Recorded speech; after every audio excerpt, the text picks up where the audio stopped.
inyong lahat. Ako po si Maria Althea M. Lejana. At ako naman po si John Benedico Oliveros. At kami ang tagapanayam nyo sa bidyong ito. Ang aming kinapanayama is Janina Marie Oliveros na isang 23 taong gulang na estudyanteng nag-aaral sa ibang lugar. Siya ay mula sa Quezon Province at lumipat siya noong 2019 dito sa ating universidad upang makapag-aral ng kolehiyo na may scholarship sa larangan ng badminton.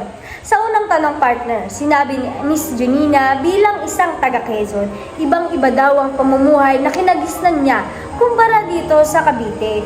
Ang Cavite daw kasi ay parang Manila na din, di tulad sa Quezon na halos nalalakad niya lang yung mga dapat niyang puntahan tapos malayo pa siya sa kanyang pamilya. At partner, may parte daw na inisip niya na sana ay nalaman at nagawa niya na ito noon pa para mas naging handa siya kahit paano. Ngunit may pagkakataon din na ayos lamang sa kanya na hindi niya agad ito nalaman kasi siya yung tipo na tao na handang matutubay sa nakikita at naranasan niya kasi hindi daw siya umaasa. Sorry partner, lagi kasi ako umaasa eh. Oy! At dahil dyan, kung magbabalik tanaw tayo, mabuti na lang at tinuloy niya daw ang kanyang daan patungo sa tinatahak niya kung nasaan siya ngayon. Dahil kahit may mga pagsubok siyang pinagdadaanan, hindi naman ito naging hadlang para tumigil at lumihis siya ng landas. Aba, si ate pala ay risk taker. Sabi pa niya partner, mas malawak ang Cavite, hindi katulad sa lugar na kanyang kinagisnan. Kung saan, yung mga importanteng lugar ay kaya niyang lakarin at wala gaanong makikitang sasakyan. At ito pa kasi partner, hindi kasi siya madalas gumala. Kaya siguro nahirapan siyang kabisaduhin ang mga lugar na ginagalawan niya ngayon. At panigurado naman na marami pa daw siyang bagay at lugar na hindi pa niya masyadong nalalaman. At kung siya daw partner ay tatanungin kung nahirapan ba siyang makisalamuha sa iba, sa una daw ay oo, mahirap sapagkat mahihain siyang tao. Ngunit kinalaunan ay napadali na ito dahil sa likas nilang galing na makisalamuha at yun ang natutunan niya sa kanila. Siyempre partner, hindi mawawala ang mga taong tumulong sa kanyang maipakilala ang mga kulturang hindi pa niya kabisado.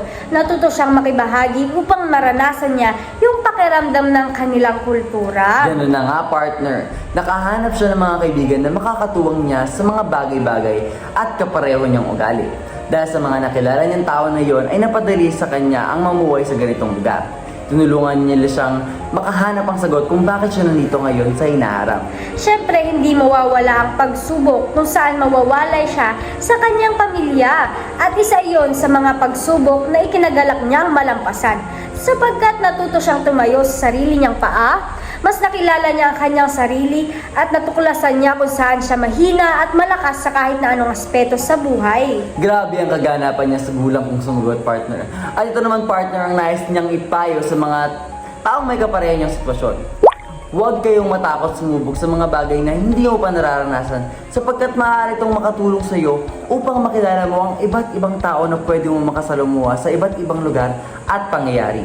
Katumbas nito, mas mauunawaan mo sila kung bakit ganun ang kanilang kilos. Ika mo nga kanina partner, risk taker siya. At kung ating paiiklian o tutulgakan ng kanyang sagot na kabilang sa yugtong euphoria, maaring ang maraming pagsubok ang gugulat sa iyo kapag lumisan ka sa iyong komportableng zona. Ngunit may mga bagay na ikakagalak mo pa ding malaman o madiskubre. Sa lagay ni Ate Janina, nag-explore at tinanggap niya ng buo ang mga hamon, mapalungkot o kasiyahan man ang dulot nito. Tumpak partner at sa usaping culture shock naman, literal na nagulat siya sa layo ng pinagkaiba ng kanyang nakigisnan. Ngunit nakaahon naman siya sa tulong ng mga taong nakapaligid sa kanya at dahil na rin sa mabuti niyang pakikisalamuha sa iba kung kaya't nagkaroon din siya ng isang pag-uugaling makatulong sa kanya upang manampasan o matutunan ng mga bagay na bago sa kanyang paningin. Ito partner, mahirap-hirap na usapin ang yugtong adaptasyon. Kasi kung iisipin partner, ito ang kailangan ng mga taong lumilipat o nalalayo sa kanilang mga nakalakihan. Ngunit sabi mo nga partner, may mga taong nakapaligid sa kanya na isa sa mga nakatulong upang makaangkop siya sa iba na kanyang nakakasalamuha.